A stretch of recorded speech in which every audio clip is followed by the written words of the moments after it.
Hi, I'm Will Bruin, and I was just recognized as a Seattle Sounders legend. Now I get to do voice reads for the Sounder at Heart podcast network.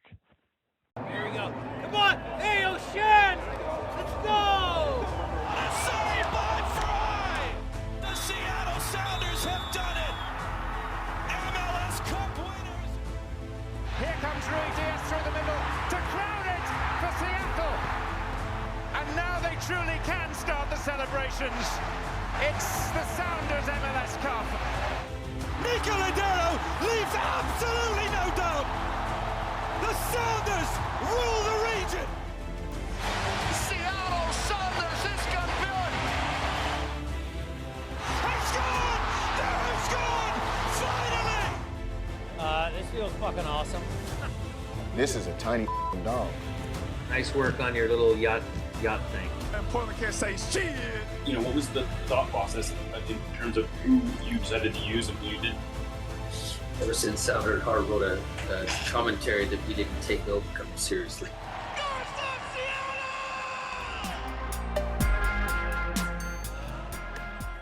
This episode of Nos Arietes is sponsored by Full Pull Wines, a Seattle-based wine retailer and proud sponsor of Nos Arietes since 2011.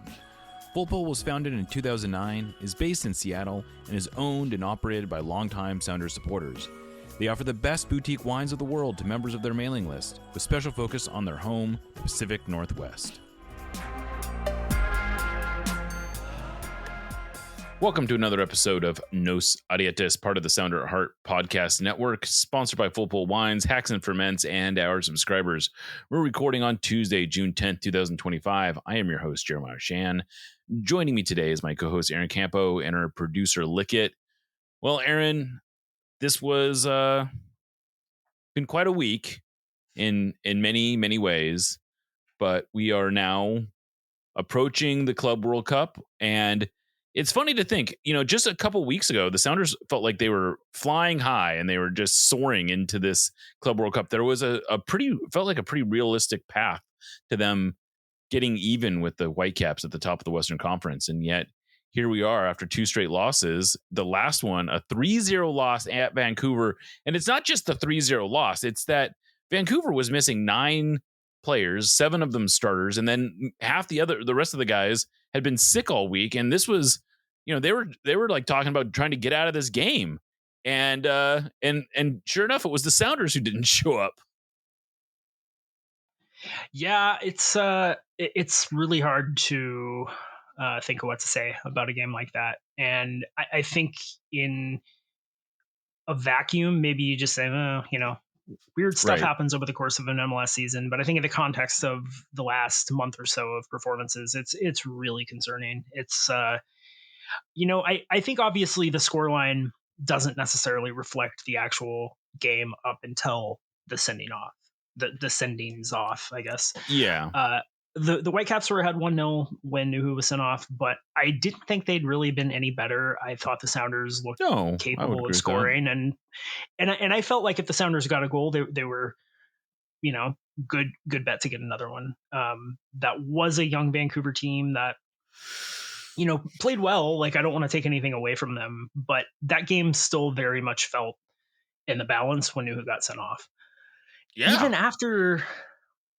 Even after Bell got sent off, the Sounders created a couple of decent chances, and it was still 1-0. But then they had like a penalty shout, and they had the thing that they had like a dog so red shout too, because there was a play over the top where the defender looked like he handled the ball and he was the last defender, very similar to the Houston game where there was a dog so red.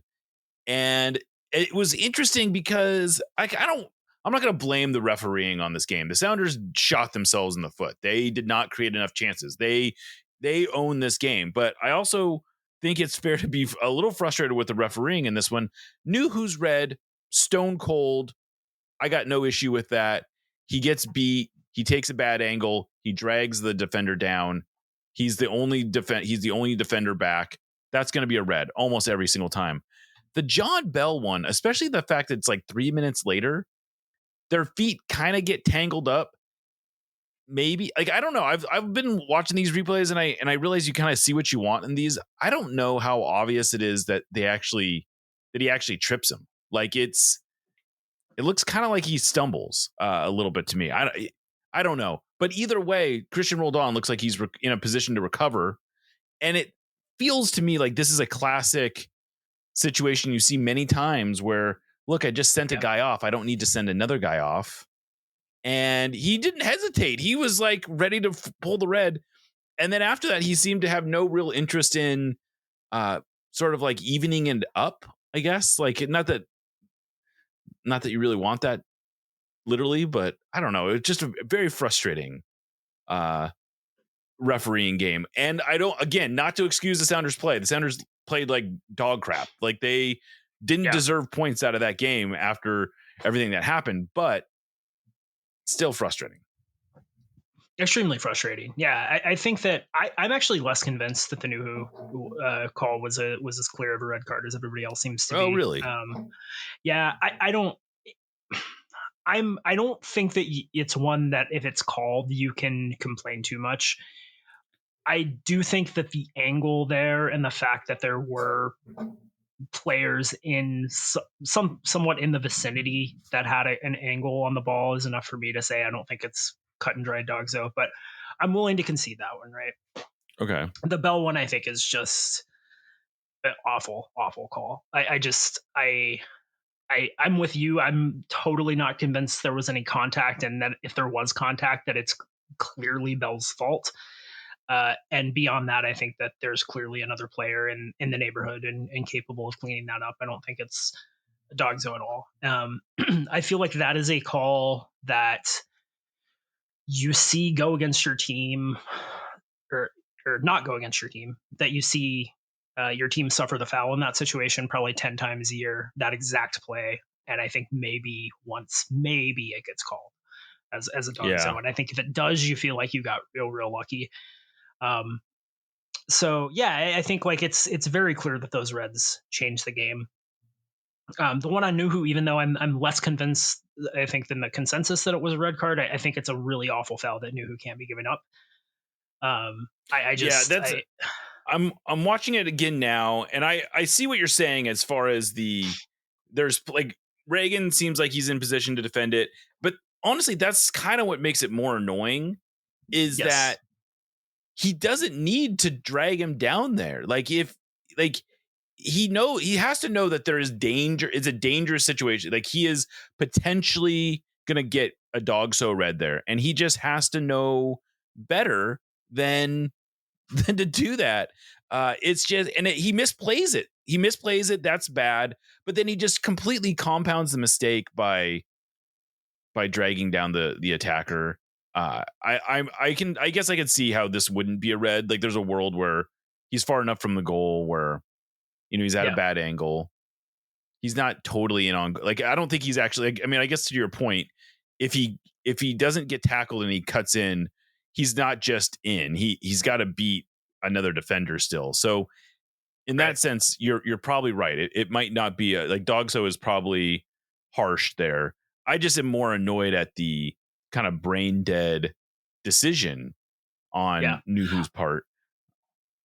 I think it's a red card often enough that you cannot allow the referee to make the determination of whether he thinks it's a red card. That's sort of my point. And I also just think, like, everybody makes mistakes. Every player makes mistakes. This specifically is the thing that justifies Nuhu being on the field. This exact situation. And he just gets like desperation defending. Beat. Yeah. And he just gets beat. And then instead, I think there's a way you make that foul there that it doesn't get called a red card. I think it was the combination of being sort of borderline dogzo and being a horse collar tackle that makes it much easier for the referee to pull a red card there. And I guess to the larger point of the game, right? Because I think we both agree that the performance was not good enough, regardless of the red cards.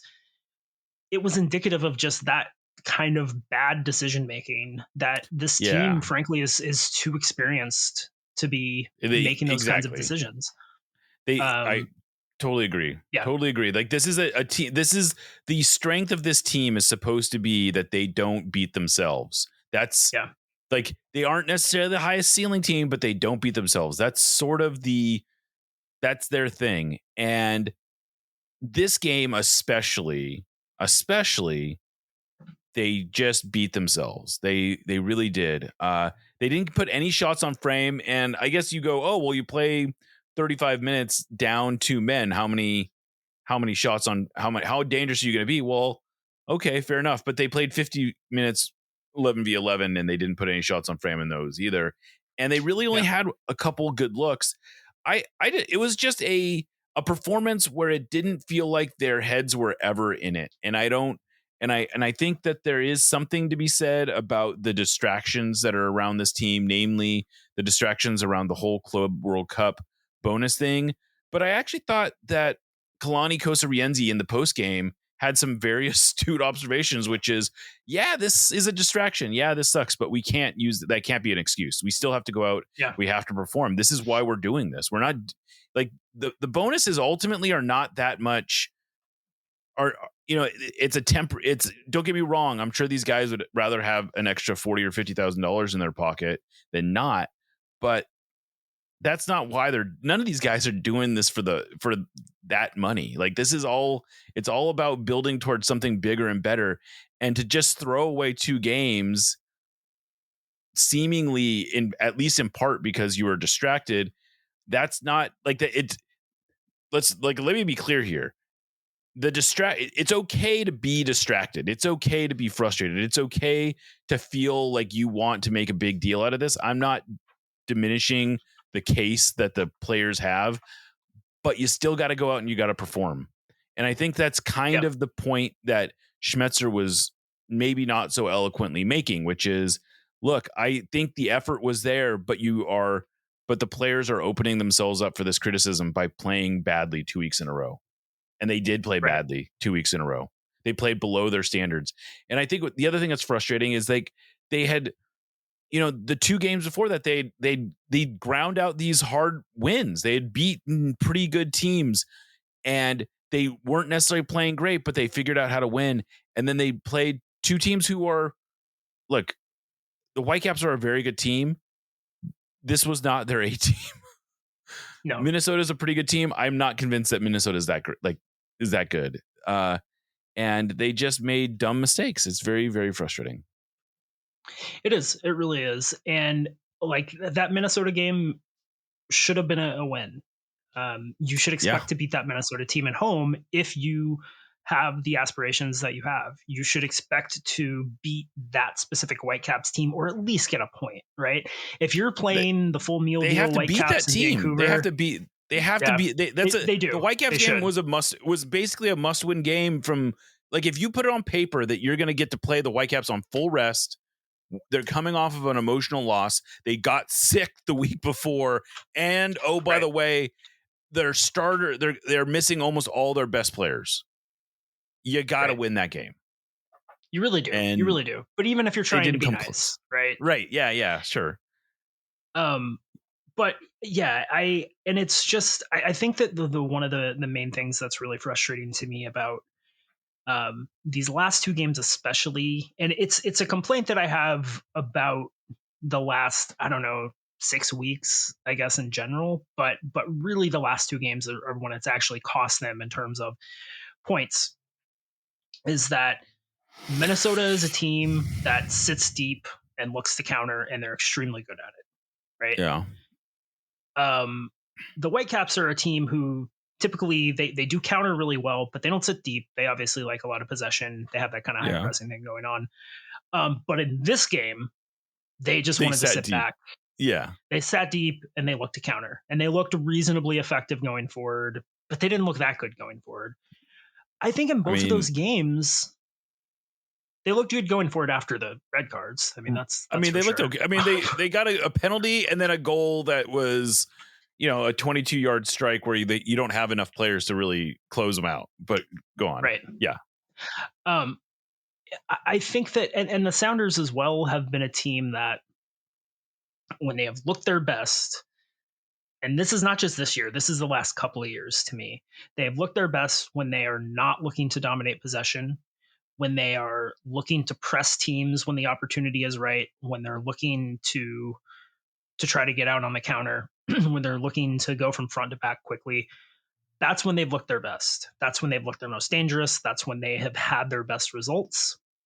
It's what they did down the stretch and into the playoffs last year and had a great deal of success. It's what they were doing earlier this season when they looked like one of the better teams in the league. And for whatever reason, they decide they want to go back to being this team that dominates possession, dominates the ball, and unlocks defenses. But the problem is that they can't unlock the defenses. They've shown no repeatable ability to unlock the defenses, especially the ones that are sat this deep. You have to give these teams the ball and say, all right, here you go.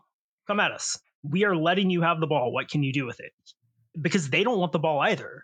You know, you have to turn this into a cagier game rather than just continuously pounding your head into the wall.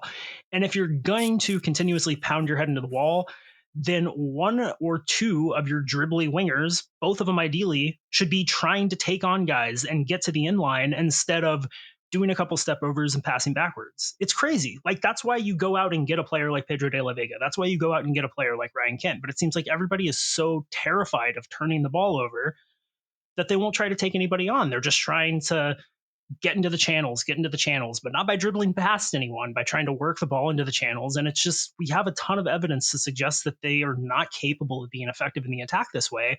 And they keep going back to it. And I do not understand it.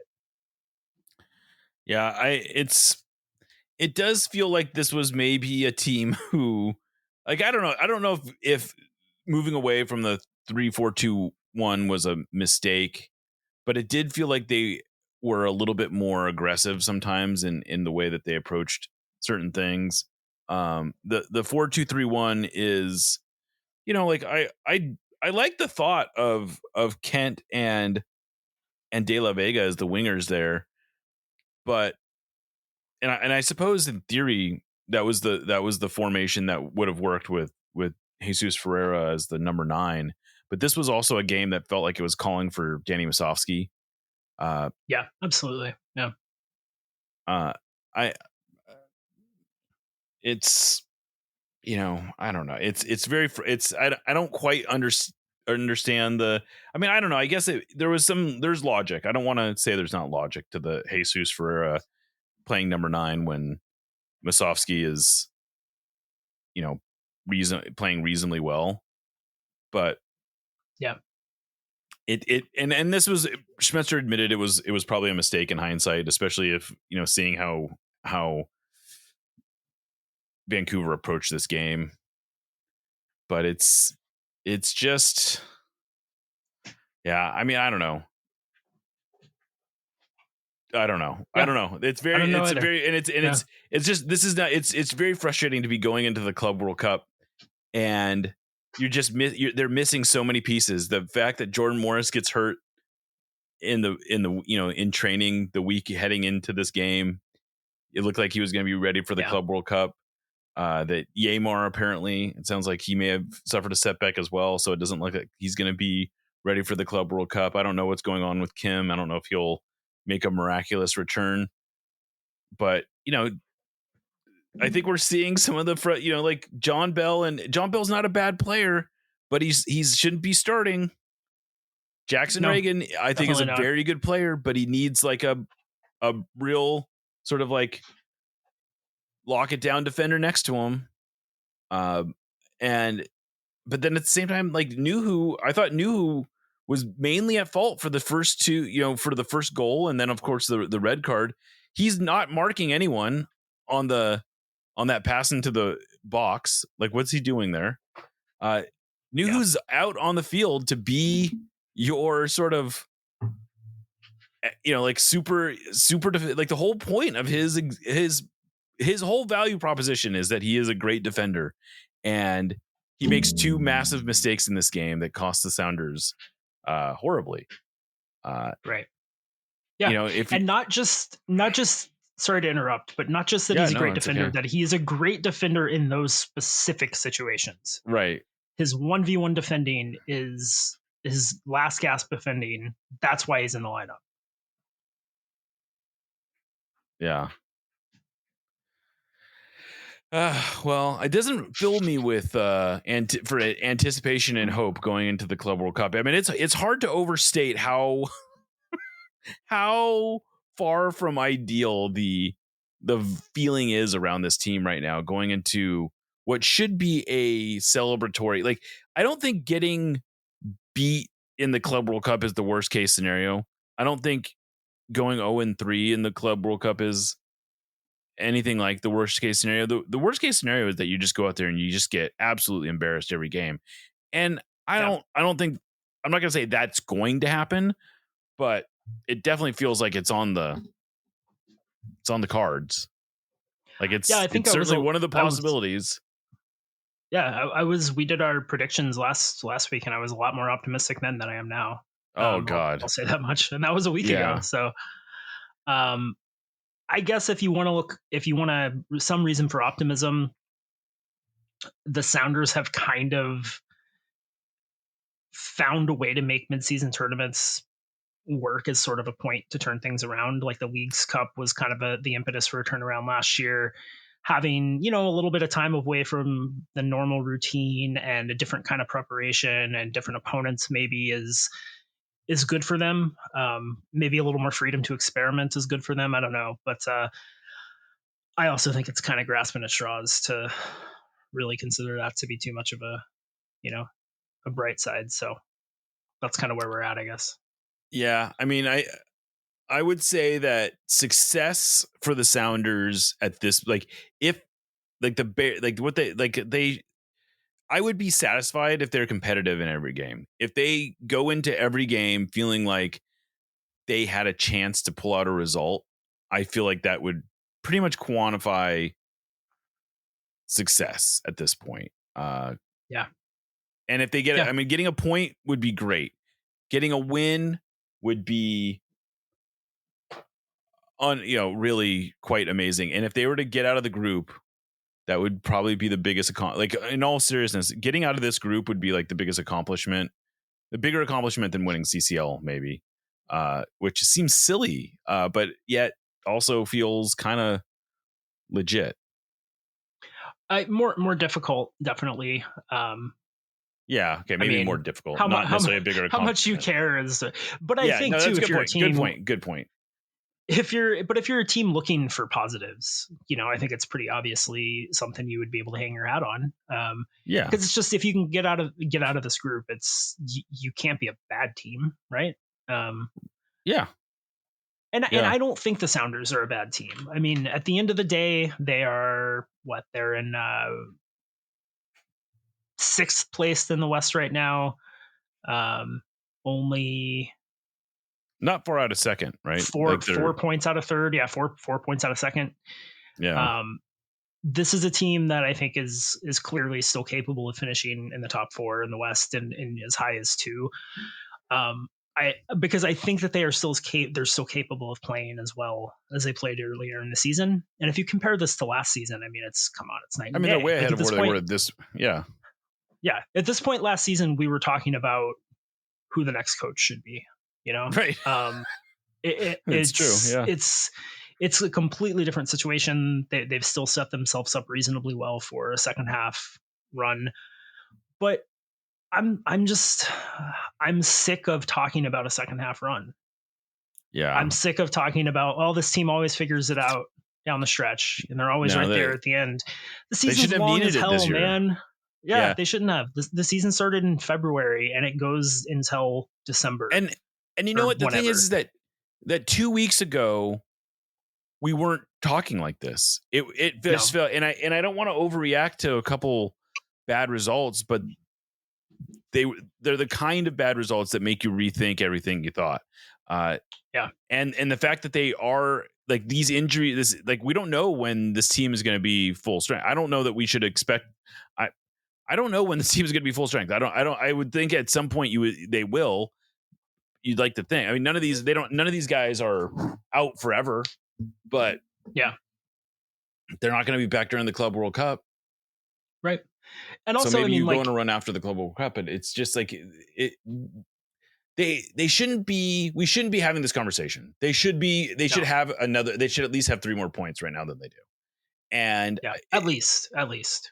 And the way that that Vancouver game, this is So it was bad. It was very bad. It was bad. It was bad. It's like I said earlier, man. If it's a game that happens and is a total aberration, you just say weird shit happens in this league. Sometimes you can't be too freaked out about it. But it is 2 bad results in a row. But if you go back to the 2 games before that, they were games that they very barely squeaked out that you would expect them to be winning maybe a little more handily.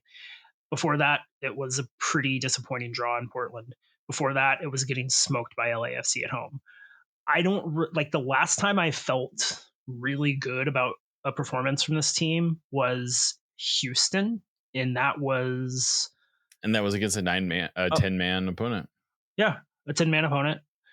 And then they beat St. Louis before that, which looks like at the time. Honestly, I talked myself into thinking that beating St. Louis the way they did was a really good result. I mean, it was a good result, but I had talked myself into like, this is a team that hadn't given up at that point. They'd only given up 8 goals or something like that. And the Sounders put 4 on them, and it was like, oh, hey. Yeah. That was a good defensive team. And then in the weeks since, they just like St. Louis absolutely self-destructed after that loss. And so all of a sudden the Sounders win does not look nearly as satisfying, especially as you look at it in the bigger context of all these results recently. Right. But I think that the last one they had that without any caveats was really impressive was that 3-0 against Nashville. And Nashville's a good team. They'd played well on the road. They'd been good defensively, and the Sounders just spanked them. And that was the last time. Like, I think you can say that they put in just like a great performance against a good team, and it's not a good feeling, because I think after that St. Louis game, after that Houston game, I thought, all right, this team is one of the best teams in the league, and it's really hard to feel that way now. It is. Well, I don't want to talk about this anymore. Yeah. So let's take a break. We'll come back and we're going to talk about we're going to do a power ranking of the 5 teams that we think are most likely to win the Club World Cup. Talk Club World Cup basically in the next segment. So stick around and we'll be right back. Thank you for listening to the Sounder at Heart Podcast Network, which now includes Nos Arietes, Lobbing Scorchers, and the Cooler Guild. We've been independent since August of 2023, but need your support to make sure it continues. Although this podcast is free, it's only made possible by your continued support. Memberships start as low as $25 a year, which not only helps make podcasts like this one happen, but also gets you access to everything we produce. If you're able to support us at higher levels, starting at $75 a year, you gain access to a host of other perks, most notably entry into our members-only Discord, where the smartest, funniest, and most engaged commenters share their thoughts and ideas. To find out more, just visit sounderatheart.com and click the subscribe button in the top right corner. Thanks for listening. Nos Arietes, admittedly, is not exactly known for our spicy takes, but that doesn't mean we want our food to be mild. Spice up your life with Hacks and Ferments. Handcrafted in Georgetown and made with the best local ingredients from across the Pacific Northwest, they specialize in unique small batch fermented hot sauces and vinegars. Hacks and Ferments brings bold flavors and natural fermentation together for something truly special. Whether you're a heat seeker or just looking to elevate your cooking, you'll find something you love at hacksandferments.com. That's HAXANFERMENTS.com. And right now, if you use the code SOUNDERATHEART, that's all one word, at checkout, you will get a free hot sauce with your order. Again, go to hacksandferments.com, use the code SOUNDERATHEART at checkout for a free hot sauce with your order. Hacks and Ferments is a proud sponsor of the Sounder at Heart Podcast Network.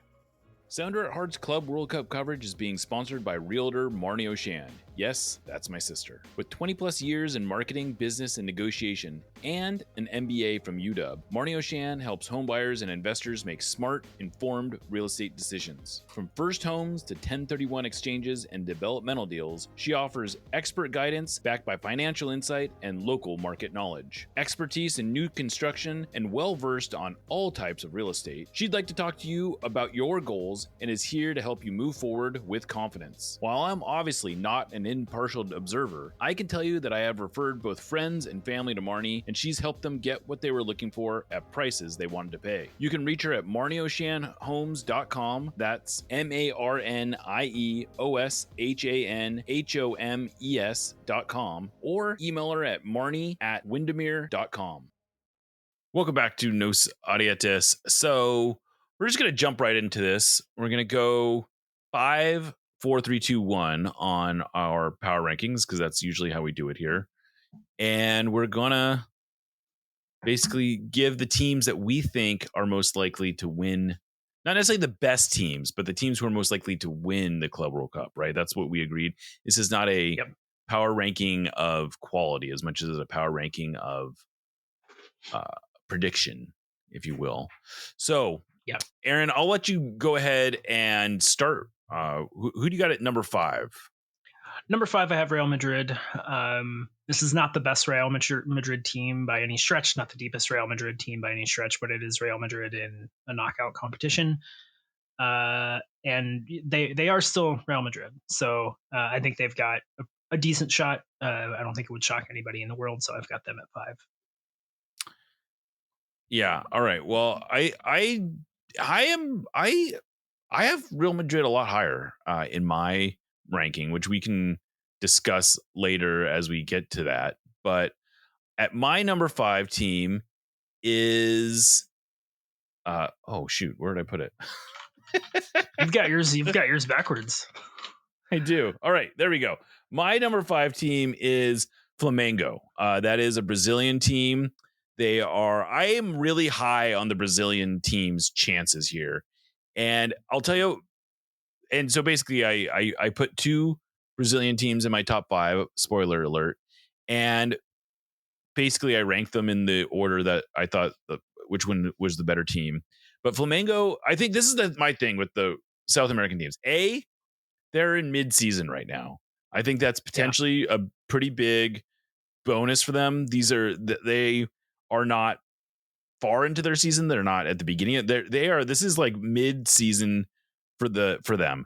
I think also that I think the money for them is probably a pretty big deal. These are players who are paid well, but not necessarily, these are not guys getting tens of millions of dollars a year. And we don't know what they're getting offered from their teams yet. That has not been made public in a lot of places.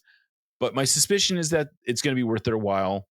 So yeah, I'm betting heavy on basically the South American or the specifically the Brazilian teams to do well in this tournament. I will also point out I'm actually kind of into this. Not that we're people that talk about odds a lot here. We're not a betting show per se, but South America, you can bet on South America at plus 900. Any South American team to win the tournament at plus 900.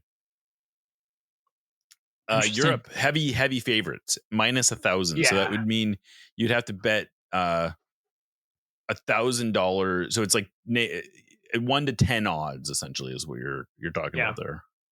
Yeah. I mean, I think that taking the field of South America is a pretty good. Pretty good bet. If that was a thing that we condoned on the show, right? What do you got? Who do you got at number 5, Aaron? 4. What do you got at number 4? I've got Inter Milan at number 4. Honestly, I don't feel super great about this pick the more time I've had to think about it, but I'm going to stick with it. I think they're a great team. I think that the reason I don't have them higher is that I think they're a little more top heavy than the other European teams. You're going to notice a theme with my picks, I would say. So I think that the teams that are going to have the best chance of doing really well in these competitions are teams that are very deep.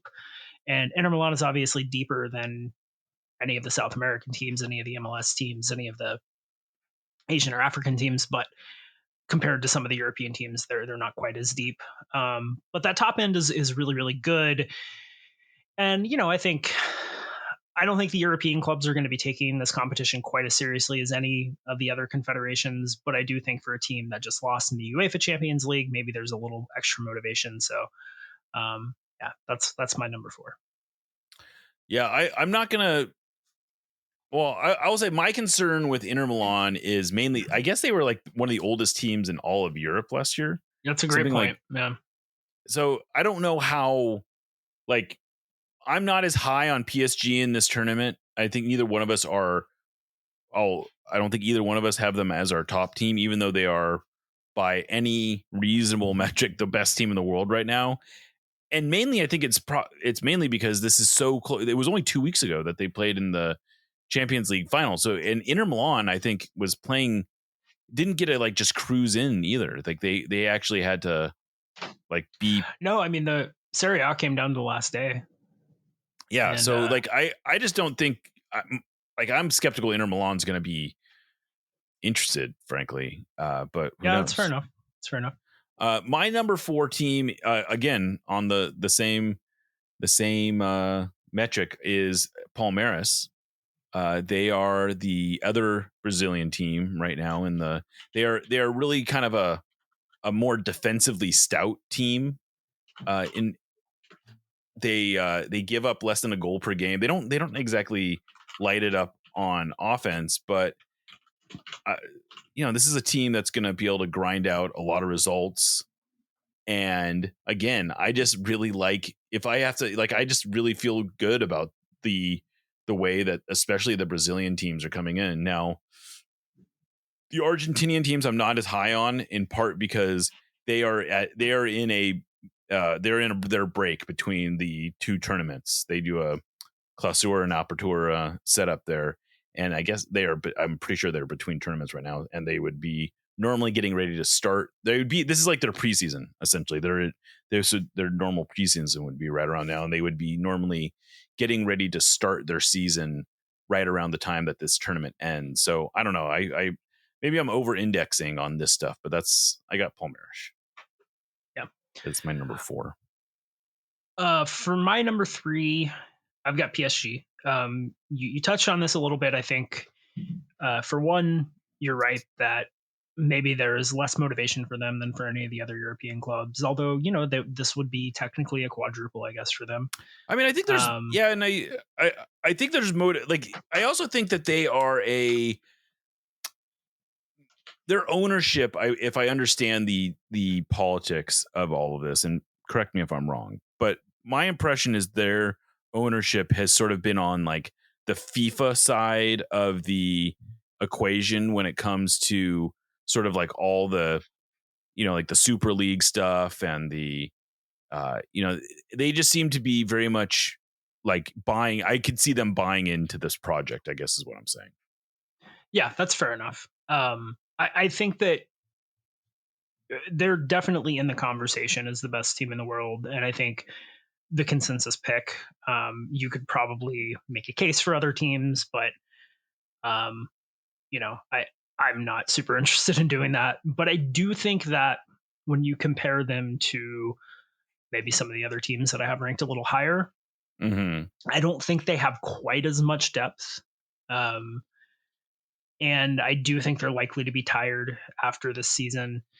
But I'm actually looking. I wanted to validate what I said about this being a quadruple. Technically, this would be a quintuple if they won this tournament, because they won. What did they? Because they won the Coupe de France, Coupe de France, Trophée des Champions, which is like the charity shield or whatever they've got over there. Okay, so that's like a preseason thing or something. Okay, yeah, it's like the Coupe de France winner versus the league winner. Which, I mean, nobody can really win a quintuple and have all of the competitions matter. Right. But it's they're all trophies and they're all real competitions to varying degrees. So, but we're definitely in the territory here where if PSG wins this tournament, I am not going to be the least bit surprised.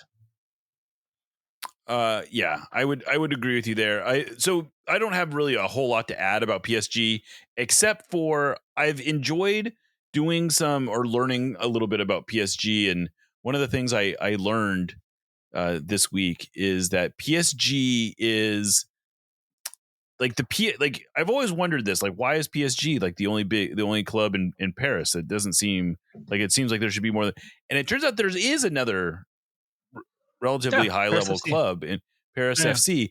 And so there's a funny story about Paris FC and Paris Saint-Germain, in that the club was originally called Paris Saint-Germain.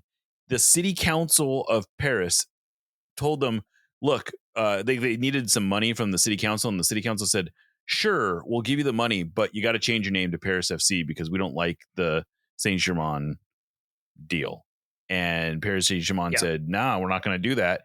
And so they basically like kind of like, I don't know, it's totally clear who broke off from who, but I guess Paris FC kept the League One status, and they essentially started from there. I guess they started from scratch, kind of, but they got the money, and they stayed in Ligue 1, and Paris Saint-Germain lost their professional status, got sent to the third tier, and then within 2 years they were back up into Ligue 1, and then they basically stayed there, and Paris FC dropped down and has only just this year gotten back into Ligue 1, and so now they will be both in Ligue 1, I believe, for the first time maybe ever, which is kind of a cool little.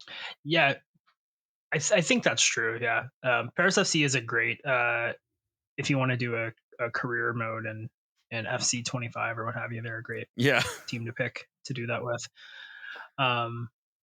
But yeah, it is an interesting story. Paris FC is definitely the more likable of the two, I would say. But although they're also like I think they just got bought by the Red Bull organization, right?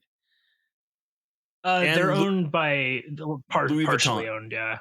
Right, and Louis Vuitton and the Louis Vuitton family, right? Which I guess I don't know. Which is funny because they do historically like their fan base is a little more lefty, I think, historically. Oh, really? Interesting. Yeah.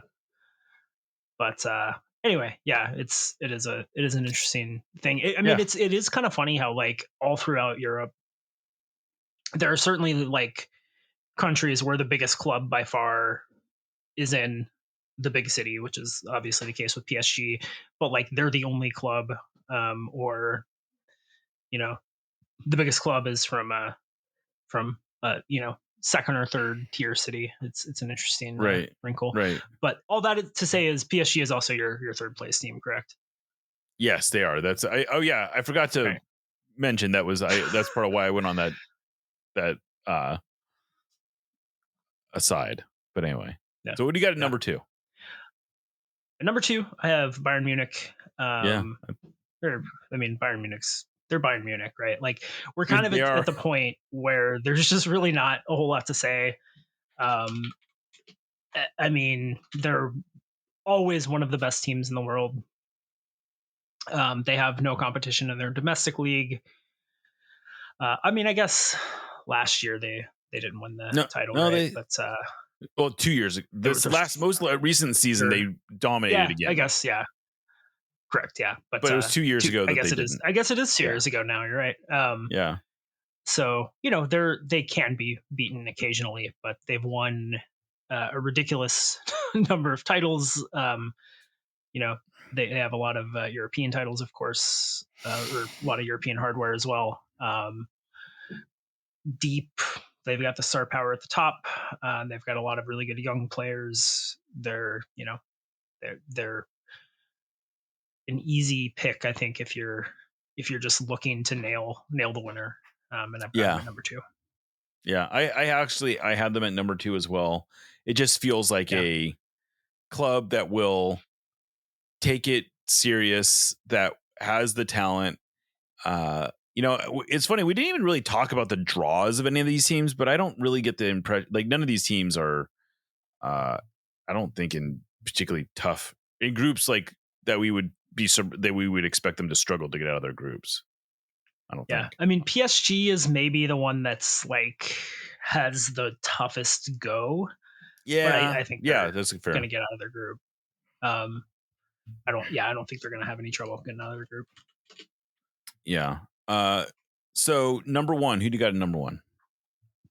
Number one, I hate to say it, my least favorite club in the world by a pretty large margin, but it's Manchester City.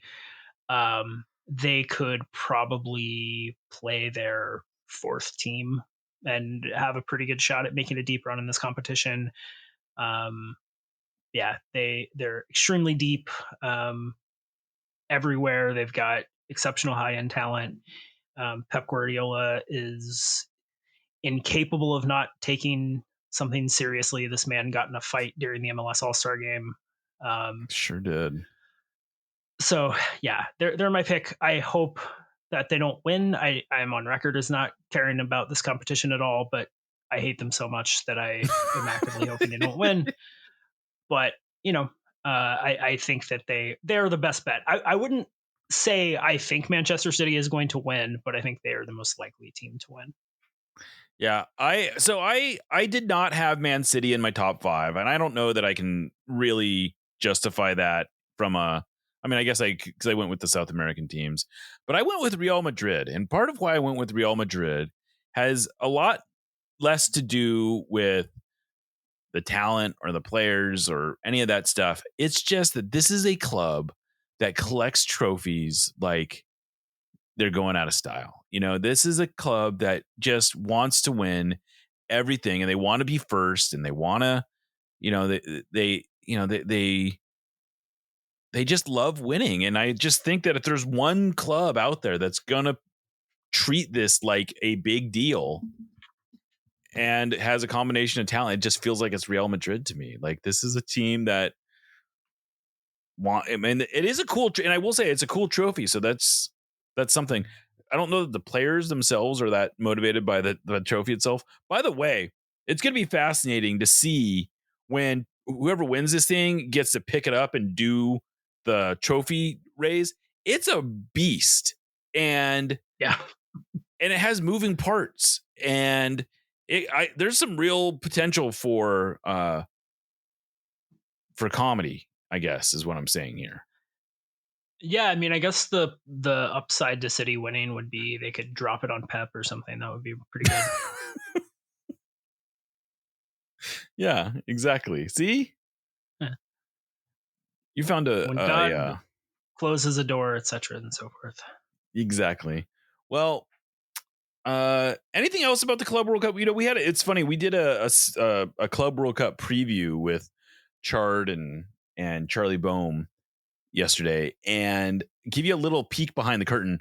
We did a whole 45-minute segment at the start that gave an overview of the tournament and talked about a lot of the issues going on, and it didn't record properly, and we had to bag it, and so it ended up being just being about the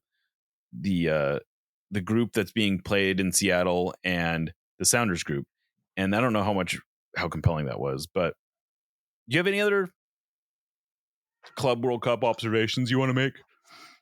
Yeah, I mean, I would say that the interesting parts of the Club World Cup are not what PSG is doing. Like, PSG Atletico has a negative amount of interest for me. Yeah. The big games, right, just do nothing for me.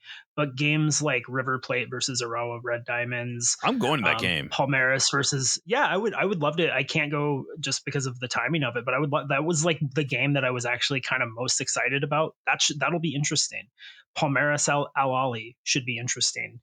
Yeah. River Plate Monterrey should be interesting. The games against teams that do actually have pride to play for, that are going to be taking the competition a little more seriously, those should be fun. And they're teams that aren't going to ever play each other in the wild. Like, this is the only time these teams will ever play each other in a competition.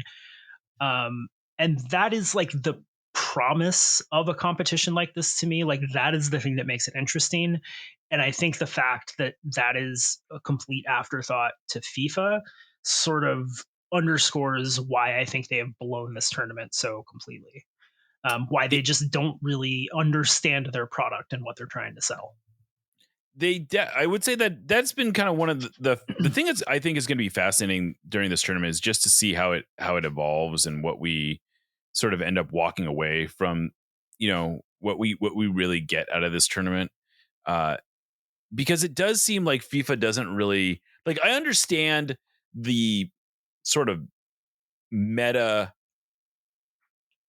calculation that they're making here, which is they're so like FIFA's this massive brand.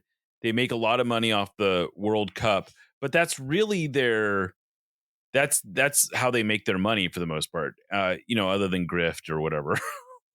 But like in all seriousness, like their one big product is the World Cup, and they don't really run important tournaments otherwise. Like almost all the important stuff happens at the federation level.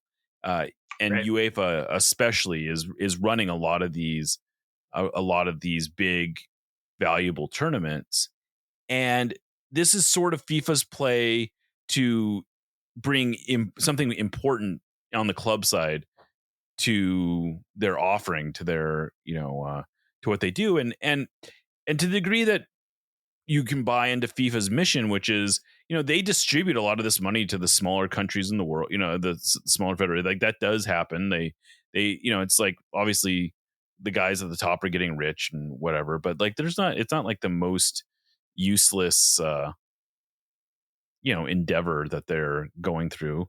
And, so like you can see some value in it, but at the same time, I just think they went about this.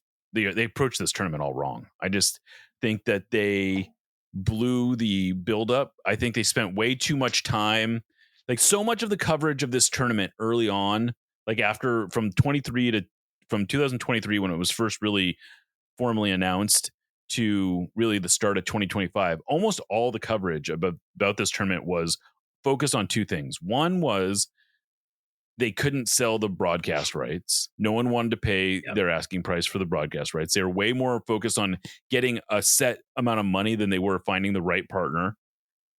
And then, so that ends up putting them on DAZN, which no one in the United States really has heard of. So, like, it's going to be very strange. And then the other thing that people were talking about was whether or not the European players were even going to play. Like the European players were talking about boycotting this thing for like 2 years. And that was almost all the coverage, all the earned media about this was almost exclusively it was falling on its face type coverage. And then once it started getting into the news cycle of like, okay, this is actually happening, almost all the coverage has been, at least, locally, has been focused on poor ticket sales and the fight over the player bonuses. And like, there's almost no hype, like no earned media hype about this thing. And fans don't seem to be really buying into it. And I think one of the other miscalculations that FIFA made was they priced this like an elite sporting event. And it's not, like, people don't know what this is. I don't think, like, I can't tell you how many people I've talked to. They simply don't even understand the concept of what this tournament is. You'd think it sells itself. It's the Club World Cup. It's the same thing as the World Cup, but it's with clubs. Okay, but is that a thing? And it's like, it kind of was a thing. It was a thing before, but they had spent 25 years putting the brand of the Club World Cup in like tarnishing the brand itself. And I don't know that the average consumer is differentiating this between the International Champions Cup or whatever other friendly tournaments come rolling through. So it's just been fascinating to see FIFA just kind of fall on its face during this. And why would you think anything differently of it? Like the qualifying doesn't really make a whole lot of sense. The last team to get in got in because of a co-owner, like a weird co-ownership rule, right? And they play in a league where the league owns every team, so that doesn't really make a whole lot of sense. That you like, it's just you've got teams that have never won any notable trophy in Europe, playing in the competition. It's just, it's very clear what they want it to be, but you have to actually get buy-in from the teams competing in it. And you have to get buy-in from the fans, and you can't just force it to happen, especially there's so much soccer happening all the time, all the damn time there is soccer. There are international tournaments. The World Cup's every 4 years. The Nations League is every 2 years. The Euros are it's just constant. There's all sorts of club competitions happening. It's not just, like, oh, there's the league, and then there's the cup, and then there's, if you're good enough, you get into a European competition. There are 3 competitions happening in Europe. Like, you can finish 12th or whatever in your league and get into a Euro competition at this point. There's just so much of it, and there's only so much people can care about. And I mean, I think you and I are above average level in terms of our interest in soccer. I think it's fair to say. And they can't even, it's happening in our town, and they can't even get us to buy into it. Yeah. It's just, it's a tough sell, I think. But I do think that it's worth watching some of the less marquee matchups. I think those games could be really fun. Yeah, I will say one of the other things I found kind of funny researching this is, so I don't know if you know this or not, but the reason Liverpool is not in the tournament, even though they would have been the top ranked team by the rankings that FIFA used, is because Chelsea and Man City got in. And so they created these strange, honestly, kind of a strange rule where if there were 2 teams, like you could only get, if you had 2 teams that qualified their way in through winning Champions League, you weren't eligible for an at-large spot, which, I don't know, it just feels like kind of a rule for the sake of a rule. I don't quite understand that. So Liverpool would have been in, but they didn't get in. And so Red Bull Salzburg gets their spot essentially in this tournament. And it's like you go from like maybe the, I don't know, 3rd or 4th most marketable team in the world to like a team that almost like Red Bull Salzburg has like effectively 0 following in the United States. I don't think and you go for, this is a team, and so like that's just kind of a funny thing that they get burned by their own rule. And then like the thing with Club Leon and Pachuca, where Club Leon wins the CONCACAF Champions League in 2023, and then Club Pachuca wins in 2024. So they're both in. Everything seems to be going fine. They have the draw. They're both in the draw. And then after the draw, FIFA decides, actually, both those teams can't get in because they're owned by the same group. And so there's no explanation at all as to why Club Leon, who qualified first, isn't in, but Pachuca is. And I guess the reasoning essentially seems to be that, well, the owner of the group is called Group of Pachuca, so presumably Pachuca's Group of Pachuca chose Pachuca to be the representative. And then they come up with like this Coley cockamamie way to get Club America and LAFC to play a qualifier. Then the whole thing with Inter Miami getting in by winning the Supporter Shield. It's just all very funny. Like there's just so many silly little things in here, and it's like, I don't know. I don't know that there is a way to market this. Like, I think the way to have marketed this is to get it on the biggest platform you could come up with. Like whoever that, if it meant taking half the money to get onto, I don't know, who would be the ESPN would probably be the no-brainer, right? That's the no-brainer one because they have ABC and everyone else. Get on ESPN, whatever it takes, and then price the tickets super, super competitively, like almost get like as cheap or cheaper than MLS. That's the way you do this, and you do a proof of concept in year 1. Yeah. No, I think that's a great idea, because I think if this tournament is not such a clear and obvious cash grab, and you can have the stadiums full, and look, like it's pretty clear that sporting merit is not the primary concern of this competition, which I think sucks, but whatever. Right. That's the way it's going to be. So don't pick rules that make it so you can't have, like you said, Liverpool, one of the most marketable teams in the world in the tournament, especially in the US, right? Like it's crazy. Like it seems like they made the worst possible decision about how to make this thing a success at every step of the way. Every step of the way.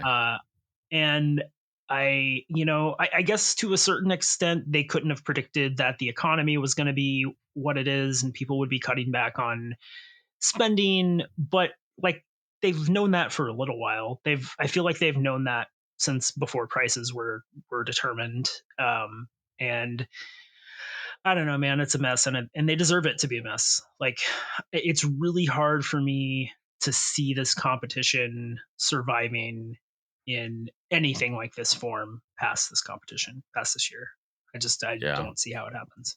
The other funny thing is there's probably going to be like this huge security apparatus. Like, I don't know, funny is maybe the wrong word, but there's probably going to be this huge security apparatus around Lumen Field, and it's just going to be like a normal Sounders crowd. Yeah, there's going to be like strikers parked outside of there and like snipers on the roofs, and it's like 10,000 people going to see, Botafogo. Yeah. Whatever. It's gonna be like there was a thing on King 5. It's like it's gonna be like 6 Seahawks games in the span of 2 weeks, and it's like it's gonna be like 6 rain games.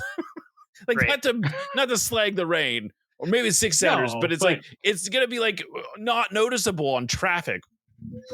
Right, especially because the games are happening. Like, it is insane that I am worried about the morning commute to go to a Sounders game. Oh yeah, but I am. There you go. Because you have to get to the stadium by 10 o'clock to do like anything like a normal pregame, and it's crazy, man. Whatever.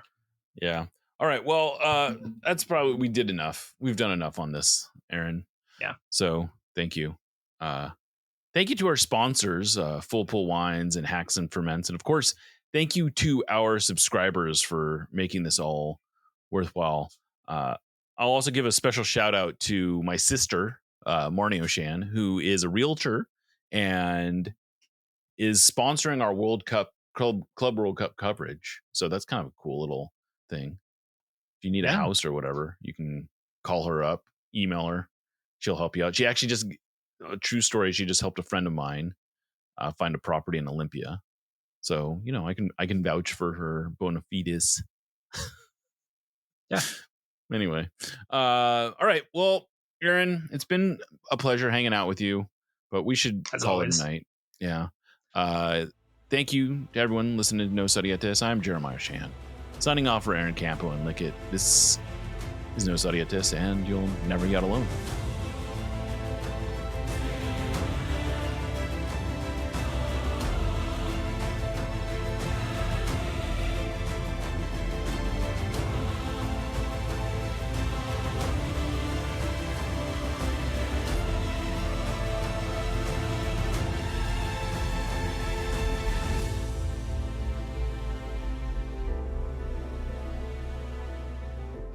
I expect a LAFC who's motivated to prove themselves at home, to prove to their fans that they're capable of winning in this league.